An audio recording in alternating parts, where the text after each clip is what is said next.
Yeah,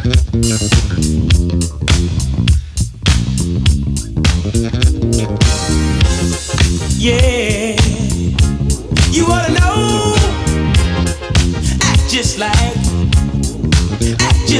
you know. Whoa, you just ought to know. Yeah, when you're feeling down and low, and you need a place to go. Oh, just pick up your shoes and go to the hottest place. Hey, howdy, hey, awesome people of the internet, Wolfman47 here. Welcome to my Q&A on the world of acting. So if you've just tuned in and seen this video, you'll know that it's now too late to send me any more questions in time for the video, but never fear, because if you do have any more questions, fire off in the comments below and I'll answer them when I get around to reading the comments. So yeah. Now, this Q&A was actually not my original idea. It actually came from a friend of mine who frequently watches my videos and comments a lot and is very sort of highly praises and gives me lots of praise and everything. And he suggested this acting one to me, which I thought I'd do for this one. The questions I've received are mainly from my friends, and I will admit, one of them I did have to help with regards to questions, because bless him, he was just struggling so much to figure out a question. Yeah, and just for future reference, if you ever want to suggest any questions for my Q&As, you can do it on my community posts. You can do it on my Instagram or any other social that you got me on. So yeah, all my socials you can find in the video description as well as on the channel description as well. And with that, let's get to it.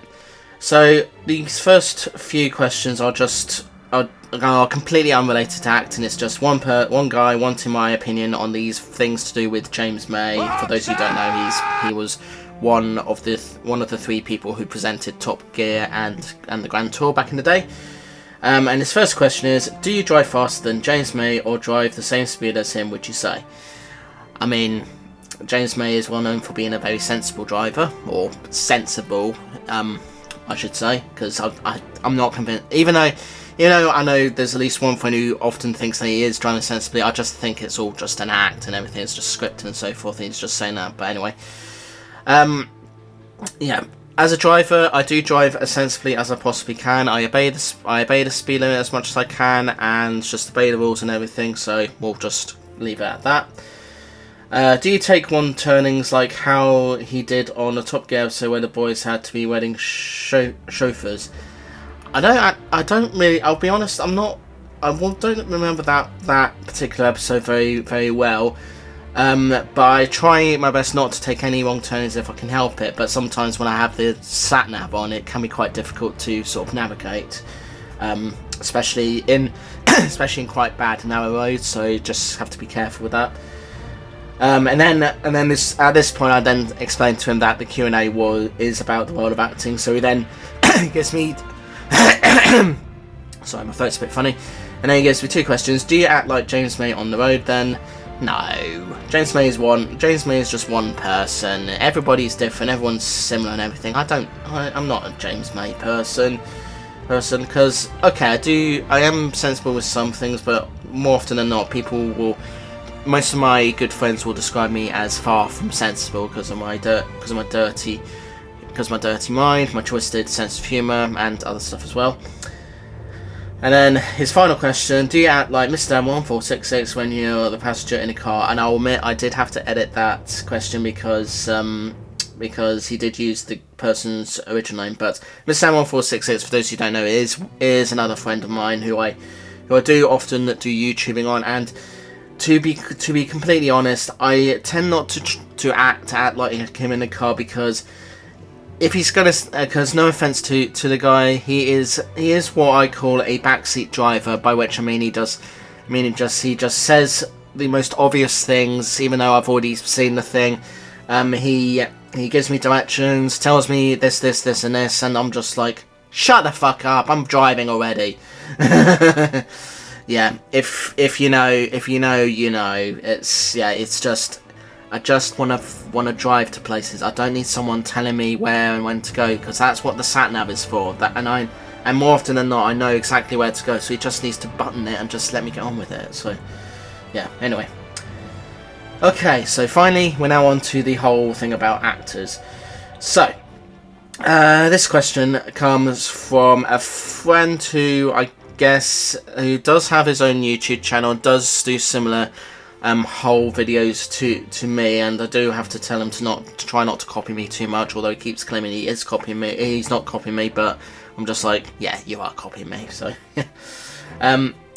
what's your take on directors who treat their cast poorly? Now, this is an interesting one, because every director is different, every actor and actress is different, and usually a director intentionally tries to get a genuine reaction from the cast by simply not giving the cast the full script. There's also a chance that the script isn't given to all the cast because certain people, Tom Holland, often spoil the film altogether, and hence why they trust some people like Benedict Cumberbatch to have the full script. So yeah, and I think some directors do often. Most of them will no doubt care for their cast and crew, particularly if they've got like a lot of child actors. They will go out their way to make sure that they understand what's going on and everything, and make sure that they're all okay and so forth. A film that doesn't have any child directors whatsoever. I forget which film it is, but it was a film directed by Robert Eggers.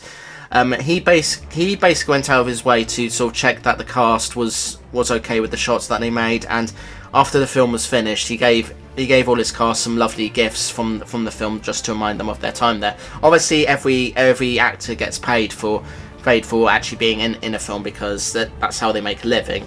But it's always nice to get gifts as well. So yeah, it's quite nice. But I think this person who asked me this question was actually telling me this because he's still not let go of apparently something that happened when J.J. Abrams was directing Star Wars: Force Awakens, where apparently he didn't treat Daisy Ridley very well, and George Lucas had to have a go at him. I don't know. I didn't read the article, so do with that as you will.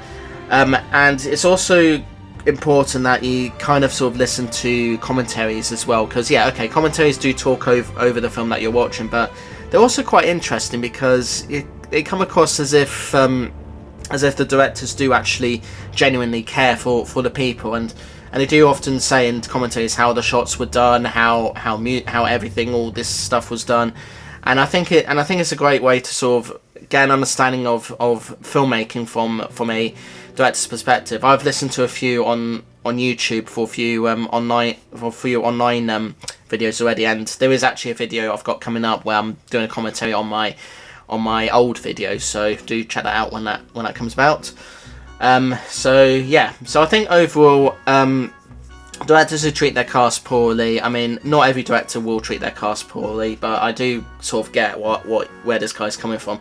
And I guess another example that I know he hasn't let go is how Stanley Kubrick treated his cast on The Shining.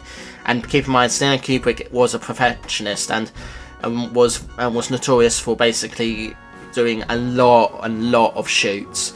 And I think that was just his filmmaking style. Not everyone was that keen on that, but yeah, he was a very controversial director. So it's just how he did it, and yeah, feel sorry for the cast, but it is what it is. So yeah, let's move on. So his next question: how do you feel when an actor isn't acting? Now, I'm not sure what he means by this, because every actor is well known. Pretty much, it's in the name. They act, so it's obviously in the name. A lot of them will act when they're actually being filmed. Some will act outside of being filmed, and there's actually a question coming up that covers that particular bit. I think it's only right that they shouldn't act when they're not on camera, obviously, because they're all human beings. They're all human beings unless stated otherwise. And I think it's okay to not be an actor when it's actually appropriate to be okay. So yeah, that's a bit of a challenging question to answer, I'll admit. So yeah, I'll just move on from that. What do you think of method actors? So this was the question that I have actually had to have a think about. And just to be clear, if you've never heard what method actors is, these are the sort of actors that do take their acting quite seriously to the point where they expect, where usually they expect people to sort of address them by their character name and all that stuff. And oh, excuse me. Sorry, a lot of I had to cough up some phlegm there. And usually method actors would expect to be called by their character names. Not always. Some method actors are okay being called by their real names and everything, but more often than not, you'll find method actors that like to be called by their character names, and they'll pretty much stay in character until a film is completely finished and everything. And that's all well and good, but I do have an issue with some people who get way into character to the point where they actually start sending people like dead rats and so forth, like Jared Leto did when he was filming Suicide Squad. Excuse me. And yeah, I think method actors are okay as long as they don't as long as they sort of keep work at work. Don't bring it home with them and everything, because if you bring it home with you, it's just going to cause voids, drifts, and everything to happen between you good people. So yeah.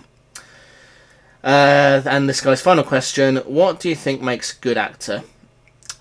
Quite simply, you put off a good performance. You go and do your research if you're portraying a certain character or a certain type of character, or a character from comics or whatever. And if you got if it's a musical, you obviously need to have a great singing voice.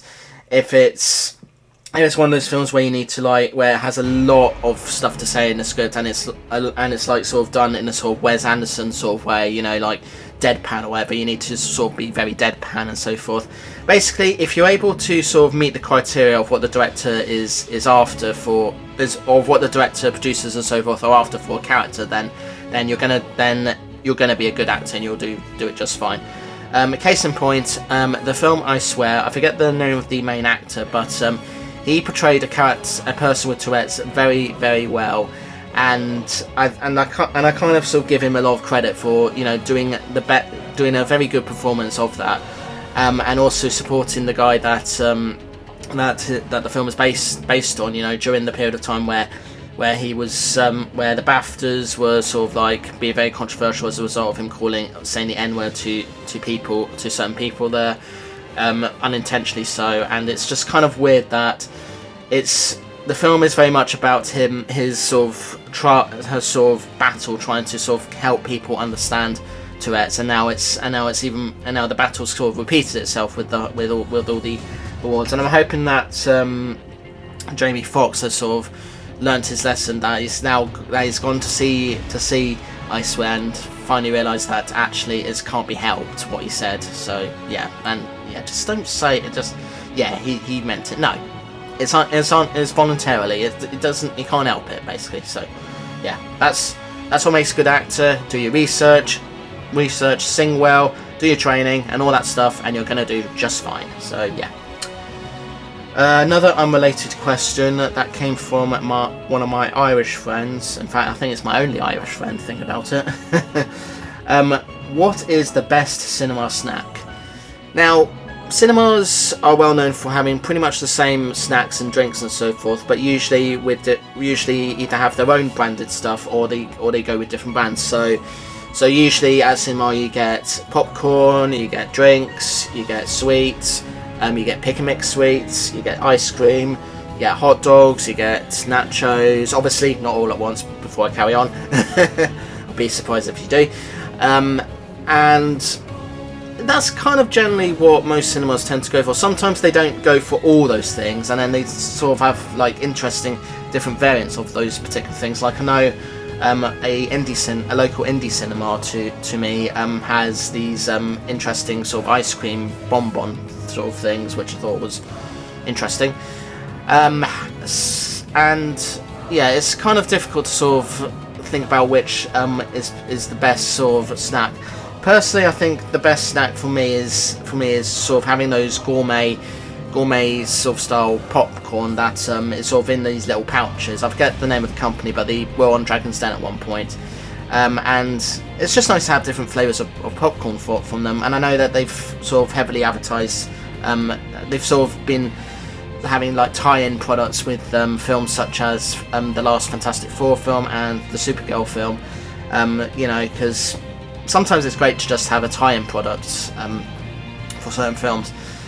So I do like the gourmet popcorn, but I also like the traditional sort of salted or sweet popcorn, and nowadays people tend to have those as a mix, and sometimes with M&Ms put on top as well, depending on which cinema you go to. So overall, I think as long as you find the right thing for you, gourmet, any kind of sort of popcorn will be my go-to as my favourite snack. But if we're talking about drinks as well, then I think my favourite drink will always be the slushie, because the slushie is, it's if you're going to the cinema on a hot day, and usually most people will go to the cinema during the summer because of big summer blockbusters.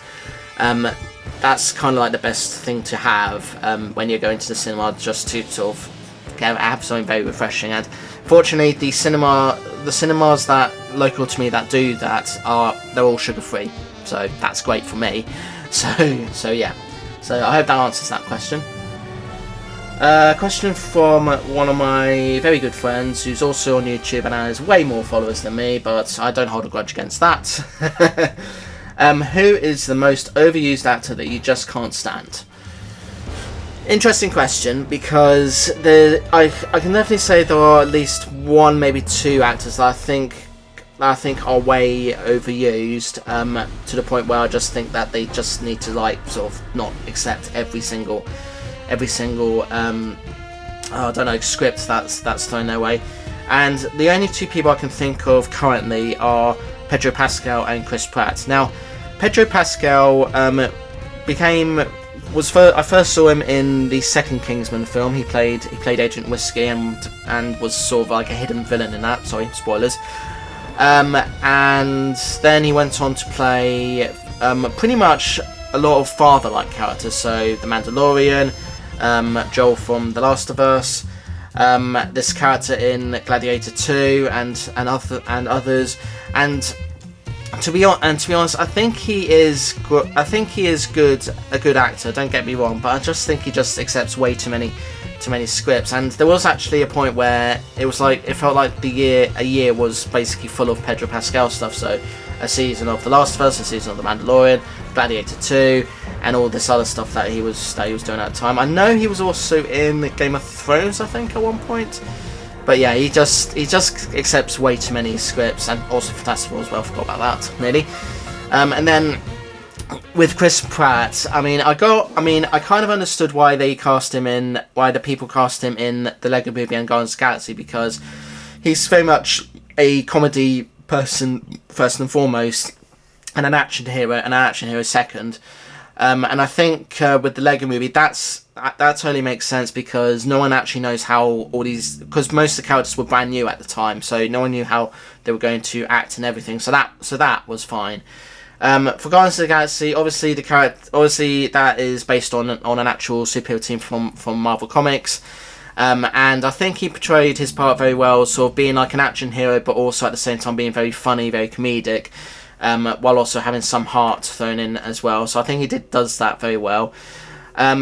It was Jurassic World. He plays a role a bit too seriously, and it's actually laughably bad in places. And I don't mind, and I didn't mind him in the first Jurassic World film, but the other films, they're just not that good.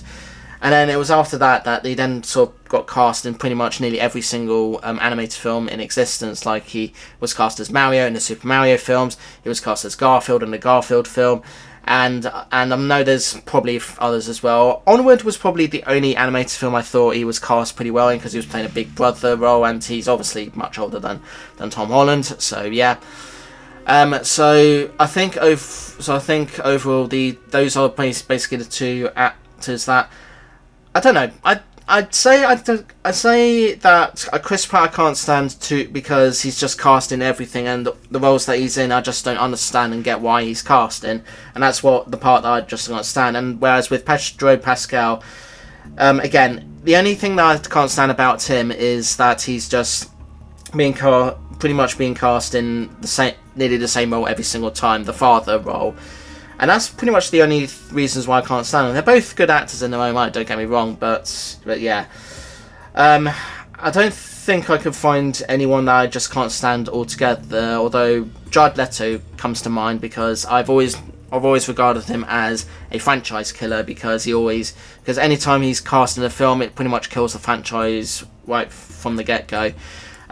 With Suicide Squad, he was hardly in it, but all the same, the film wasn't very good as a result. But it did have some good elements to it, but overall, it was a very bad film. Not necessarily his fault; it was just studios and so forth sort of making it very different to how David Ayer wanted it to be. With Tron Ares, he wasn't bad in that. He wasn't like the worst part of that film. Obviously, I think the worst part of that is just how they think the whole idea of bringing characters from the world of Tron into the real world was it's something that's been done before, I swear. And him being in it just kind of killed the franchise because it was just I just can't stand him. Yeah. And with him in Morbius, I mean, that Sony Spider-Man universe was kind of sort of going downhill from the get-go because the first Venom film was just rubbish, and every film after that in that universe was just nothing but rubbish. Some being laughably bad, some being sort of outright bad, but it just didn't work very well. So yeah, I think the actor that I can't stand altogether is Jared Leto. Just stick to singing. And stick to singing, being good looking, and just leave it at that. Just don't do acting. So yeah. Right, so these last two questions are from a friend who, as I said earlier, did struggle to come up with questions, so I kind of helped him a bit. So the first question is, what are your favourite actors and actresses? Now, I'll admit that there is a lot that I can think of that I think are very good, and most of them are in a lot of I've kind of been in a lot of indie films and I've played very dramatic roles. One person that comes to mind is Robert Pattinson, who good looks aside, plays some great dramatic roles, and I'm kind of glad that he's kind of sort of matured since his Twilight days and has become a much better actor with his more dramatic roles, particularly in the Christopher Nolan films that he's been in, as well as a film that I saw him in earlier this year called The Drama, and I think maybe one other film I forget the name of that Jennifer Lawrence was also in. Yeah, he's definitely the sort of actor that can probably pull off a good boyfriend character, but at the same time can also pull off a bit of a jerk kind of character, and he's a great Batman as well, because although he's only been in one film, and I usually don't judge a person playing Batman until they've been in another film, I do kind of like him and like his Batman as well. I also like Paul Mescal. I think, again, good looking as well, and after his role in Gladiator 2, I'm kind of glad that I gave him another chance in some other films that I've seen him in, because I think he is very good at what he does. He pulls off some great performances usually every time, with a lot of emotion and so forth, so I kind of like that from him. Trying to think. Florence Pugh is good as well. I do quite like her in pretty much she's pretty much the best thing in otherwise bad films. She was the best thing in the Marvel film she's in. She was the best thing in this film about where she's portraying a sort of chef like character. And I kind of also like her in and she was also the best part in Don't Worry Darling. I'm kind of surprised that she and Oliver Wilde didn't get on, but there you go. Trying to think if there's anyone else. Yeah, I will admit the best these are like the best actors that I can think of, and if we're going by voice actors I quite like as well. Like I think his name is Clancy Brown. I'll check later. Who started out as an actor on screen and ended up becoming a voice actor. He was one of the guards in The Shawshank Redemption, and then went on to become the voice of Mr. Krabs in SpongeBob, as well as the voice of Lex Luthor in various DC media, in particular the DC Animated Universe and the Lego Batman games as well. And then there's the late Kevin Conroy, who I've always had a great appreciation for, and he started off doing like comedy roles on screen, and then he himself went on to become the iconic voice of Batman. And pretty much any time, and when people say that they always hear his voice when they read Batman comics, that is actually true, because he does portray what I consider to be the best Batman voice, and that probably is me being biased, me being a Batman fan, but I can't think of anyone else that can play Batman very well. Maybe Roger Craig Smith as well, who's also the voice of Sonic.